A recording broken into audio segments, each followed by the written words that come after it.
We used to judge someone by the company they keep. Now we can judge them by their posts and their tweets. Pictures worth 1,000 words, and for some, that's the amount of hashtags they use.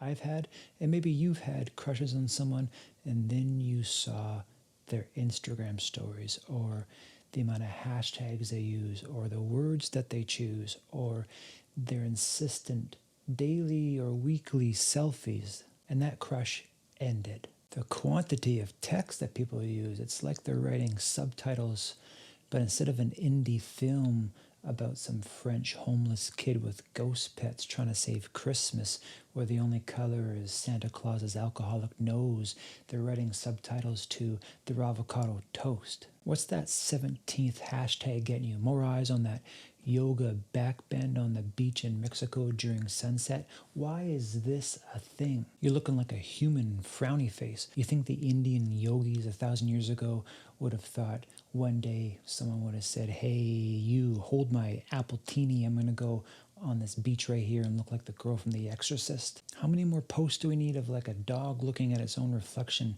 with 4 hashtags about being a life coach? And the Instagram stories, my God, some people have so many Instagram stories. It looks like there's 62 ants crawling on top of their post of a baby eating applesauce for the first time. People sharing things like the world or their grandparents. A 22-minute mini doc about a kid eating sushi for the first time. What happened is taking one picture, choosing a moment instead of giving me a POV of what it's like to be a single dad. Now, quality. Is everyone a wanderlust? So many people claiming to be wanderlust just because you had 6 days in Cabo 2 years ago. I think we all know there's been one true wanderlust, and that was David Carradine in the 1970s show Kung Fu. And we all know how that ended. What about the classic hashtag living my best life?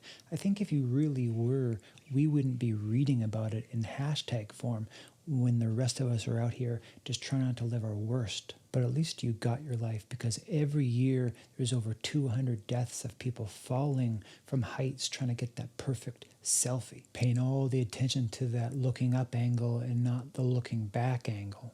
Getting that perfect shot for followers. It's like we de-evolved in some sort of human lemming hybrid. There's no like button in the hereafter. Selfies themselves are a form of mental illness, aren't they?